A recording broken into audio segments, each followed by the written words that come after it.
प्राचीन समय की बात है। भारत में एक राजा राज करता था। वह बड़ा प्रतापी तथा दानी था। वह नित्य प्रति मंदिर में भगवान दर्शन करने जाता।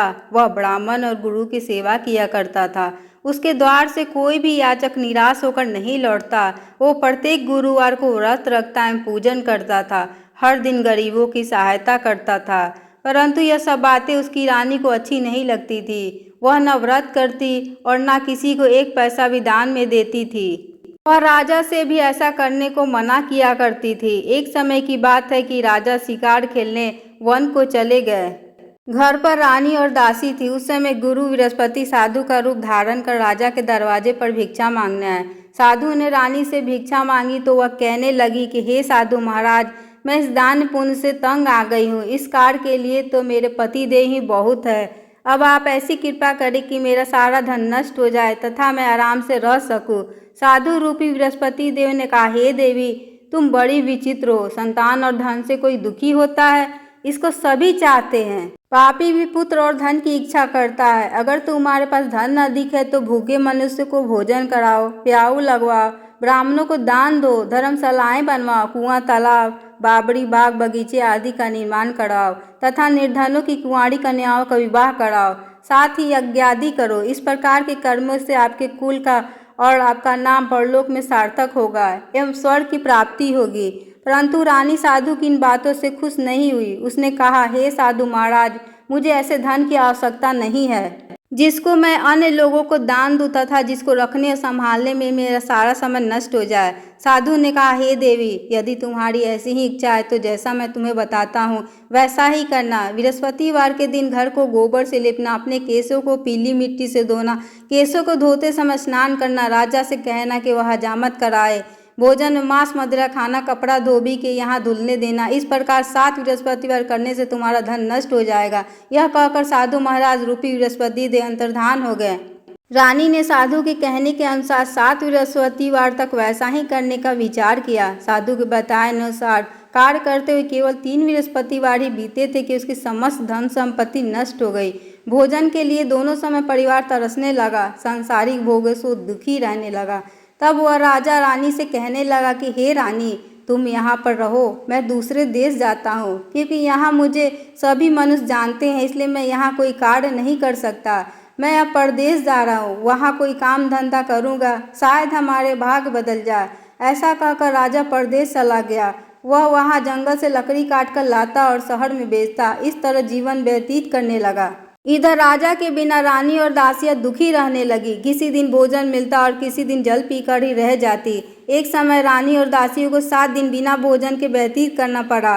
तो रानी ने अपनी दासी से कहा, हे दासी, यहाँ पास के ही नगर में मेरी बहन रहती है। वह बड़ी धनवान है। तू उसके पास जा और वहाँ से 5 सेर बेझर मांग कर ले आ, जिससे कि कुछ समय के लिए गुजर हो जाएगा। दासी रानी की बहन के पास गई। रानी की बहन उस समय पूजा कर रही थी। बृहस्पतिवार का दिन था। दासी ने रानी की बहन से कहा, हे रानी, मुझे आपकी बहन ने भेजा है, मुझे 5 सेर बेझर दे दो। दासी ने यह बात अनेक बार कही, परंतु रानी की बहन ने कोई उत्तर नहीं दिया, क्योंकि वह उस समय बृहस्पतिवार की कथा सुन रही थी। जब दासी को रानी की बहन से कोई उत्तर नहीं मिला तो वह बहुत दुखी हुई। उसे क्रोध भी आया। वह लौटकर रानी से बोली, हे रानी, आपकी बहन तो बहुत घमंडी है। वह तो छोटे लोगों से बात भी नहीं करती। मैंने उससे कहा तो उसने कोई उत्तर नहीं दिया। मैं वापस चली आई। रानी बोली, हे दासी, इसमें उसका कोई दोष नहीं है। जब बुरे दिन आते हैं तब कोई सहारा नहीं देता। अच्छे बुरे का पता तो विपत्ति में ही लगता है। जो ईश्वर की इच्छा होगी वही होगा। यह सब हमारे भाग्य का दोष है। उधर रानी की बहन ने सोचा कि मेरी बहन की दासी आई थी, परंतु मैं उससे कुछ नहीं बोली। इससे वह बहुत दुखी हुई होगी। अतः कथा सुन और विष्णु भगवान का पूजन समाप्त कर वह अपनी बहन के घर आई और कहने लगी, हे बहन, मैं बृहस्पतिवार का व्रत कर रही थी। तुम्हारी दासी हमारे घर गई थी, परंतु जब तक कथा होती है तब तक हम लोग ना उठते हैं ना बोलते हैं, इसलिए मैं नहीं बोली। कहो दासी, क्यों गई थी? रानी बोली, बहन, हमारे घर अनाज नहीं था। वैसे तो तुमसे कोई बात छिपी नहीं है, इस कारण मैंने दासी को तुम्हारे पास 5 सेर बेझर लेने के लिए भेजा था। रानी की बहन बोली, बहन देखो, बृहस्पति भगवान सबकी मनोकामना पूर्ण करते हैं। देखो शायद तुम्हारे घर में अनाज रखा हो। यह सुनकर दासी घर के अंदर गई तो वहाँ उसे घड़ा बेझड़ का भड़ा मिल गया। उसे बड़ी हैरानी हुई क्योंकि उसने एक एक बर्तन देख लिया था। उसने बाहर आकर रानी को बताया। दासी अपनी रानी से कहने लगी कि हे रानी देखो, वैसे तो हमको अन्न नहीं मिलता तो हम हर रोज ही व्रत करते हैं। अगर इनसे व्रत की विधि और कथा पूछ ली जाए तो उसे हम किया भी करेंगे। दासी के कहने पर रानी ने अपनी बहन से बृहस्पतिवार व्रत के बारे में पूछा। उसकी बहन ने बताया, हे रानी बहन, बृहस्पतिवार को सूर्योदय से पूर्व उठकर स्नान करके बृहस्पतिवार का व्रत करना चाहिए, लेकिन उस दिन सिर नहीं धोना चाहिए। बृहस्पतिवार के व्रत में चने की दाल और मुनक्का से विष्णु भगवान का केले के वृक्ष की जड़ में पूजन करे तथा दीपक जलावे। उस दिन एक ही समय भोजन करे। भोजन पीले खाद्य पदार्थ का करे तथा कथा सुने। इस प्रकार करने से गुरु भगवान प्रसन्न होते हैं, अन्य पुत्र धन देते हैं, मनोकामना पूर्ण करते हैं। व्रत और पूजन की विधि बताकर रानी की बहन अपने घर लौट गई। रानी और दासी दोनों ने निश्चय किया कि बृहस्पति देव भगवान का पूजन जरूर करेंगे। 7 दिन बाद जब बृहस्पतिवार आया तो उन्होंने व्रत रखा। घुड़सवार में जाकर चना और गुड़ बीन लाई तथा उसकी दाल से केले की जड़ में तथा विष्णु भगवान का पूजन किया। अब भोजन पीला कहाँ से आए? दोनों बड़ी दुखी हुई, परंतु उन्होंने व्रत किया था, इस कारण बृहस्पति देव भगवान प्रसन्न थे। एक साधारण व्यक्ति के रूप में वे 2 थालों में सुंदर पीला भोजन लेकर आए और दासी को देकर बोले, हे दासी, यह भोजन तुम्हारे और रानी के लिए है, तुम दोनों करना। दासी भोजन पाकर बड़ी प्रसन्न हुई और रानी से बोली, रानी जी भोजन कर लो। रानी को भोजन के आने के बारे में कुछ पता नहीं था, इसलिए वह दासी से बोली, जा तू ही भोजन कर, क्योंकि तू हमारी व्यर्थ में हंसी उड़ाती है। दासी बोले, एक व्यक्ति भोजन दे गया है। रानी कहने लगी, वह भोजन तेरे लिए ही दे गया होगा, तू ही भोजन कर। दासी ने कहा, वह व्यक्ति हम दोनों के लिए 2 थालों में भोजन दे गया है, इसलिए मैं और आप दोनों ही साथ साथ भोजन करेंगी। दोनों ने गुरु भगवान को नमस्कार कर भोजन प्रारंभ किया। उसके बाद से प्रत्येक बृहस्पतिवार को गुरु भगवान का व्रत और पूजन करने लगी। बृहस्पति भगवान की कृपा से उनके पास धन हो गया, परंतु रानी फिर पहले की तरह आलस करने लगी। तब दासी बोली, देखो रानी, तुम पहले भी इस प्रकार आलस्य करती थी। तुम्हें धन को रखने में कष्ट होता था, इस कारण सभी धन नष्ट हो गया। अब गुरु भगवान की कृपा से धन मिला है तो फिर तुम्हें आलस्य होता है। बड़ी मुसीबतों के बाद तो हमने यह धन पाया है, इसलिए हमें दान पुण्य करना चाहिए। तुम भूखे मनुष्य को भोजन कराओ, प्याऊ लगवाओ, ब्राह्मणों को दान दो, कुआं तालाब बावड़ी आदि का निर्माण कराओ, मंदिर पाठशाला बनवाकर दान दो, कुंवारी कन्याओं का विवाह कराओ, धन को शुभ कार्यों में खर्च करो, जिससे तुम्हारे कुल का यश बढ़े तथा स्वर्ग प्राप्त हो और पितृ प्रसन्न हो। दासी की बात मानकर रानी ने इस प्रकार के कर्म करने प्रारंभ किए, जिससे कि उनका काफी यश फैलने लगा। एक दिन रानी और दासी आपस में विचार करने लगी कि न जाने राजा किस दशा में होंगे, उनकी कोई खोज खबर नहीं है। गुरु भगवान से उन्होंने प्रार्थना की और भगवान ने रात्रि में राजा को स्वप्न में कहा, हे राजा, उठ, तेरी रानी तुझको याद करती है, अब अपने देश को लौट जा।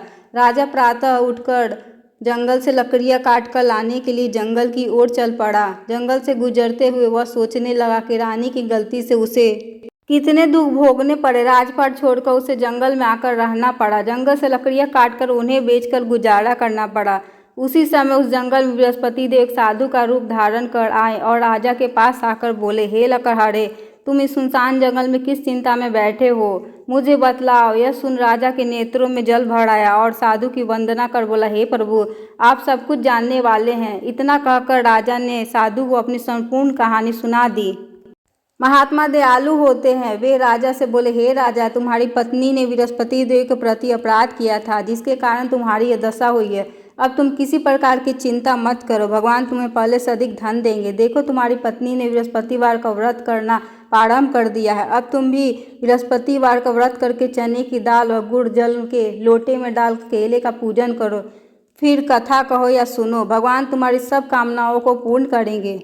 साधु को प्रसन्न देखकर राजा बोला, हे प्रभु, मुझे लकड़ी बेचकर इतना पैसा नहीं बचता जिससे कि मैं भोजन के उपरांत कुछ बचा सकूं। मैंने रात्रि में अपनी रानी को व्याकुल देखा, मेरे पास कोई साधन नहीं था जिससे कि समाचार जान सकूं। फिर मैं बृहस्पति देव की क्या कहानी कहूँ, मुझको तो कुछ भी मालूम नहीं है। साधु ने कहा, हे राजा, तुम किसी बात की चिंता मत करो। बृहस्पतिवार के दिन तुम रोजाना की तरह लकड़ियाँ लेकर शहर में जाओ। तुम्हें रोज से दुगना धन प्राप्त होगा, जिससे कि तुम भली भांति भोजन कर लोगे तथा बृहस्पति देव की पूजा का सामान भी आ जाएगा। बृहस्पतिवार की कथा इस प्रकार है। प्राचीन काल में एक बहुत ही निर्धन ब्राह्मण था। उसकी कोई संतान नहीं थी। वह नित्य पूजा पाठ करता, परंतु उसकी स्त्री बहुत मलिनता के साथ रहती थी। वह ना स्नान करती और ना किसी देवता का पूजन करती। प्रातः काल उठते ही सर्वप्रथम भोजन करती, बाद में कोई अन्य कार्य करती। ब्राह्मण देवता बहुत दुखी रहते थे। पत्नी को बहुत समझाते, किंतु उसका कोई परिणाम न निकलता। भगवान की कृपा से ब्राह्मण की स्त्री की यहाँ कन्या उत्पन्न हुई। वह कन्या अपने पिता के घर में बड़ी होने लगी। वह बालिका प्रातः स्नान करके भगवान विष्णु का जप करती। वह बचपन से ही बृहस्पतिवार का व्रत भी करने लगी थी। पूजा पाठ समाप्त कर स्कूल जाती, अपनी मुट्ठी में जौ भरकर ले जाती और पाठशाला जाने के मार्ग में डालती जाती। वही जौ स्वर्ण के हो जाते। लौटते समय उनको बीनकर घर ले आती। एक दिन वह बालिका सूप में उन सोने के जौ को फटक कर साफ कर रही थी। तभी उसकी माँ ने देख लिया और कहा, हे बेटी, सोने के जौ को फटकने के लिए सोने का सूप होना चाहिए। दूसरे दिन गुरुवार था। इस कन्या ने व्रत रखा। बृहस्पति देव से प्रार्थना करके कहा, हे प्रभु, यदि मैंने सच्चे मन से आपकी पूजा की है तो मुझे सोने का सूप दे दो। बृहस्पति देव ने उसकी प्रार्थना स्वीकार कर ली। रोजाना की तरह वह कन्या जौ फैलाती हुई स्कूल चली गई। स्कूल से लौटकर जब वह जौ बीन रही थी तो बृहस्पति देव की कृपा से उसे सोने का सूप मिला। उसे वह घर ले आया और उससे जौ साफ करने लगी, परंतु उसकी माँ का वही ढंग रहा। एक दिन की बात है, वह कन्या सोने के सूप में सोने के जौ को साफ कर रही थी। उस समय उस नगर का राजकुमार वहां से होकर निकला। इस कन्या के रूप और सोने के सूप में सोने के जौ को साफ करते देखकर वह कन्या पर मोहित हो गया। राजमहल आकर वह भोजन तथा जल त्याग कर उदास होकर लेट गया। राजा को जब राजकुमार द्वारा अन्न जल त्यागने का समाचार ज्ञात हुआ तो अपने मंत्रियों के साथ वो अपने पुत्र के पास गए और बोले, हे बेटा, तुम्हें किस प्रकार का कष्ट है? किसी ने अपमान किया अथवा कोई और कारण है? मुझे बता, मैं वही करूँगा जिससे कि तुम्हें प्रसन्नता हो। राजकुमार ने अपने पिता की बातें सुनी तो वह बोला, मुझे आपकी कृपा से किसी बात का दुख नहीं है।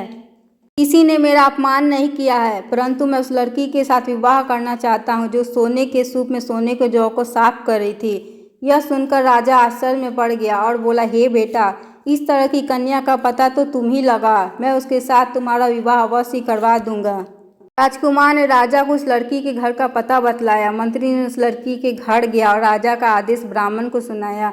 कुछ ही दिन बाद ब्राह्मण की कन्या का विवाह राजकुमार के साथ संपन्न हो गया। कन्या के घर से जाते ही ब्राह्मण देवता घर में पहले की भांति गरीबी का निवास हो गया। अब भोजन के लिए भी अन्न बड़ी मुश्किल से मिलता था। एक दिन दुखी होकर ब्राह्मण अपनी पुत्री से मिलने गया। बेटी ने पिता की दुखी अवस्था को देखा और अपनी माँ का समाचार पूछा। ब्राह्मण ने सभी हाल कहा। कन्या ने बहुत सा धन देकर पिता को विदा कर दिया। इस तरह ब्राह्मण का कुछ समय सुखपूर्वक व्यतीत हुआ, लेकिन कुछ दिन बाद फिर वही हाल हो गया। ब्राह्मण फिर अपनी कन्या के यहाँ गया और सभी हाल कहा तो पुत्री बोली, हे पिताजी, आप माताजी को यहाँ लिवा लाओ। मैं उन्हें ये विधि बता दूंगी जिससे गरीबी दूर हो जाए। ब्राह्मण देवता अपनी स्त्री को साथ लेकर अपनी पुत्री के पास राजमहल पहुँचे तो पुत्री ने अपनी माँ को समझाने लगी, हे माँ, तुम प्रातःकाल उठकर प्रथम स्नान दी करके विष्णु भगवान का पूजन करो तो सब दरिद्रता दूर हो जाएगी। परंतु उसकी माँ ने उसकी एक बात नहीं मानी। वह प्रातः उठकर अपनी पुत्री का बचा जूठन खा लेती थी। एक दिन उसकी पुत्री को बहुत गुस्सा आया। उसने एक रात एक कोठरी से सारा सामान निकाल दिया और अपनी माँ को उसमें बंद कर दिया। प्रातः उसमें से निकाला तथा स्नान कराकर पूजा पाठ कराया तो उसकी माँ की बुद्धि ठीक हो गई। इसके बाद वह नियम से पूजा पाठ करने लगी और प्रत्येक बृहस्पतिवार को व्रत रखने लगी। इस व्रत के प्रभाव से उसकी माँ भी बहुत धनवान हो गई और बृहस्पति देवता के प्रभाव से वह स्वर्ग गई। वह ब्राह्मण भी सुखपूर्वक इस लोक का सुख भोग कर स्वर्ग प्राप्त हुआ। इस तरह कहानी कहकर साधु देवता वहां से लोप हो गए। धीरे धीरे समय व्यतीत होने पर बृहस्पतिवार का दिन आया। राजा जंगल से लकड़ी काटकर किसी शहर में बेचने गया। उसे उस दिनों से अधिक धन मिला। राजा ने चना और गुड़ आदि लाकर बृहस्पतिवार का व्रत किया। उस दिन से उसके सभी कलेश दूर हुए, परंतु जब अगला गुरुवार का दिन आया तो वह बृहस्पतिवार का व्रत करना भूल गया। इस कारण बृहस्पति भगवान नाराज हो गए। उस दिन उस नगर के राजा ने विशाल यज्ञ का आयोजन किया था। अपने समस्त राज्य में घोषणा करवा दी कि कोई भी मनुष्य अपने घर में भोजन न बनाए तथा आग भी न जलाए। समस्त लोग मेरे यहाँ भोजन करने आवे। इस आज्ञा को जो न मानेगा उसे फांसी की सजा दी जाएगी। राजा की आज्ञा अनुसार राज के सभी वासी राजा के भोज में सम्मिलित हुए, लेकिन लकड़हारा कुछ देर से पहुंचा, इसलिए राजा उसको अपने साथ महल ले गए। जब राजा लकड़हारे को भोजन करा रहे थे तो रानी की दृष्टि उस खूंटी पर पड़ी जिस पर उसका हार लटका हुआ था। उसे हार खूंटी पर लटका दिखाई नहीं दिया। रानी को निश्चय हो गया कि मेरा हार उस लकड़हारे ने चुरा लिया है। उसी समय सैनिक बुलवाकर उसको जेल में डलवा दिया गया। जब लकड़हारा जेलखाने में गया तो बहुत दुखी होकर विचार करने लगा कि ना जाने कौन से पूर्व जन्म के कर्म से मुझे यह दुख प्राप्त हुआ है, और उसी साधु को याद करने लगा जो जंगल में मिला था। तत्काल बृहस्पति देव साधु के रूप में प्रकट हो गए और उसकी दशा को देखकर कहने लगे, अरे मूर्ख, तूने बृहस्पति देवता की कथा नहीं की, इस कारण तुझे दुख प्राप्त हुआ है। अब चिंता मत कर। बृहस्पतिवार के दिन जेलखाने के दरवाजे पर 4 पैसे पड़े मिलेंगे, उनसे तू बृहस्पति देव की पूजा करना तो तेरे सभी कष्ट दूर हो जाएंगे। अगले बृहस्पतिवार उसे जेल के दरवाजे पर 4 पैसे मिले। राजा ने पूजा का सामान मंगवाकर कथा कही और प्रसाद बांटा। उसी रात्रि बृहस्पति देव ने उसे नगर के राजा को स्वप्न में कहा, हे राजा, तूने जिस आदमी को जेलखाने में बंद कर दिया है वह निर्दोष है, वह राजा है, उसे छोड़ देना। रानी का हार उस खूंटी पर लटका हुआ है। अगर तू ऐसा नहीं करेगा तो मैं तेरे राज्य को नष्ट कर दूंगा। राजा प्रातः उठा और खूंटी पर हार टंगा देखकर लकड़हारे को बुलाकर क्षमा मांगी तथा राजा की योग्य सुंदर वस्त्र आभूषण भेंट कर उसे विदा किया। गुरुदेव की आज्ञा अनुसार राजा ने अपने नगर को चल दिया। राजा जब नगर के निकट पहुंचा तो उसे बड़ा ही आश्चर्य हुआ। नगर में पहले से अधिक बाग, तालाब और कुएं तथा बहुत सी धर्मशालाएं, मंदिर आदि बने हुए थे। राजा ने पूछा कि यह किसका बाग और धर्मशाला है। तब नगर के सब लोग कहने लगे कि यह सब रानी और दासी द्वारा बनवाए गए हैं। राजा को आश्चर्य हुआ और गुस्सा भी आया। जब रानी ने खबर सुनी कि राजा आ रहे हैं तो उसने अपनी दासी से कहा, हे दासी, देख, राजा हमको कितनी बुरी हालत में छोड़ गए थे, वह हमारी ऐसी हालत देखकर लौट न जाए, इसलिए तू दरवाजे पर खड़ी हो जा। रानी की आज्ञा अनुसार दासी दरवाजे पर खड़ी हो गई। जब राजा आए तो उन्हें अपने साथ महल लिवा लाई। तब राजा ने क्रोध करके अपनी तलवार निकाली और पूछने लगा, बताओ, यह धन तुम्हें कैसे प्राप्त हुआ है? तब रानी ने बताया, हमें यह सब धन बृहस्पति देव के व्रत के प्रभाव से प्राप्त हुआ है। राजा ने तब निश्चय किया कि 7 रोज बाद तो सभी बृहस्पति देव का पूजन करते हैं, परंतु मैं रोजाना दिन में 3 बार कथा कहा करूँगा तथा रोज व्रत किया करूँगा। अब हर समय राजा के दुपट्टे में चांदी की दाल बंधी रहती थी तथा दिन में 3 बार वह कथा कहता। एक रोज राजा ने विचार किया कि चलो अपनी बहन के यहाँ हो आवे। इस तरह वह निश्चय कर राजा घोड़े पर सवार हो अपनी बहन के यहाँ चल दिया। मार्ग में उसने देखा कि कुछ आदमी एक मुर्दे को लिए जा रहे हैं। उन्हें रोक कर राजा कहने लगा, अरे भाइयों, मेरी बृहस्पतिवार की कथा सुन लो। वे बोले, लो, हमारा तो आदमी मर गया है, इसको अपनी कथा की पड़ी है। परंतु कुछ आदमी बोले, अच्छा कहो, हम तुम्हारी कथा भी सुनेंगे। राजा ने दाल निकाली और कथा कहनी शुरू कर दी। जब कथा आधी हुई तो मुर्दा हिलने लगा और जब कथा समाप्त हुई तो राम राम करते हुए वह मुर्दा खड़ा हो गया। राजा आगे बढ़ा। उसे चलते चलते शाम हो गई। आगे मार्ग में उसे एक गरीब किसान खेत में हल चलाता मिला। राजा उससे बोला, अरे भैया, तुम मेरी बृहस्पतिवार की कथा सुन लो। किसान बोला, जब तक मैं तेरी कथा सुनूंगा तब तक 4 हरैया जोत लूँगा, जा अपनी कथा किसी और को सुनाना। राजा आगे चलने लगा। राजा के हटते ही बैल पछाड़ खाकर गिर गए तथा किसान के पेट में बहुत जोर से दर्द होने लगा। उसी समय किसान की पत्नी रोटी लेकर आई। उसने जब यह देखा तो अपने पुत्र से सब हाल पूछा। बेटे ने सभी हाल बता दिया। बुढ़िया दौड़ी दौड़ी घुड़सवार के पास गई और उससे बोली, मैं तेरी कथा सुनूंगी, तू अपनी कथा मेरे खेत पर ही चलकर कहना। राजा ने लौटकर बुढ़िया के खेत पर जाकर कथा कही, जिसके सुनते ही बैल खड़े हो गए तथा किसान के पेट का दर्द भी बंद हो गया। राजा अपनी बहन के घर पहुंच गया। बहन ने भाई की खूब मेहमानी की। दूसरे रोज प्रातःकाल राजा जागा तो वह देखने लगा कि सब लोग भोजन कर रहे हैं। राजा ने अपनी बहन से पूछा कि ऐसा कोई मनुष्य है जिसने भोजन नहीं किया हो। जो मेरी बृहस्पतिवार की कथा सुन ले। तो बहन बोली, हे भैया, यह देश ऐसा ही है। पहले यहाँ के लोग भोजन करते हैं, बाद में अन्य काम करते हैं। अगर पड़ोस में कोई हो तो देख आती हूँ। ऐसा कहकर बहन देखने चली गई, परंतु उसे कोई भी ऐसा व्यक्ति नहीं मिला जिसने भोजन न किया हो। फिर वह कुम्हार के घर गई जिसका लड़का बीमार था। उसे मालूम हुआ कि उसके यहाँ 3 दिन से किसी ने भी भोजन नहीं किया है। रानी ने अपने भाई की कथा सुनने के लिए कुम्हार से कहा। वह तैयार हो गया। राजा ने जाकर बृहस्पतिवार की कथा कही, जिसको सुनकर उसका लड़का ठीक हो गया। अब तो राजा की प्रशंसा होने लगी। एक दिन राजा ने अपनी बहन से कहा, हे बहन, मैं अपने घर जाऊंगा, तुम भी तैयार हो जाओ।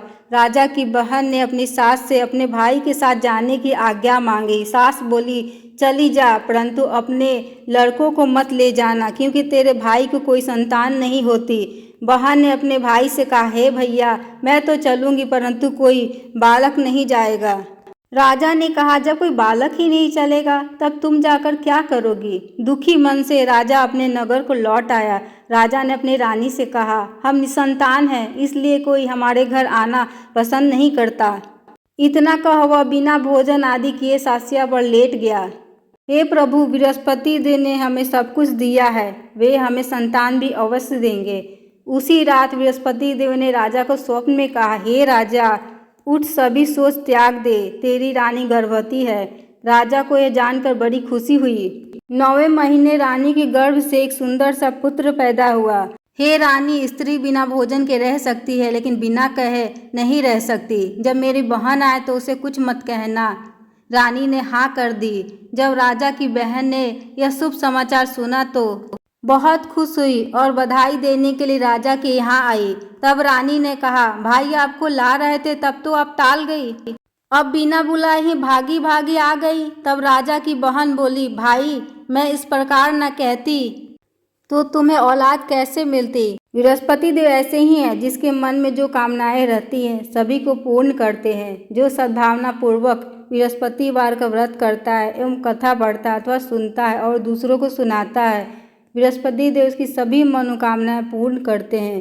बृहस्पति देव उनकी सदैव रक्षा करते हैं। जो संसार में सद्भावना और सच्चे हृदय से बृहस्पति देव का पूजन करते हैं, उनकी सभी मनोकामनाएं उसी प्रकार पूर्ण होती है जैसे रानी और राजा ने बृहस्पति देव की कथा का गुणगान किया है।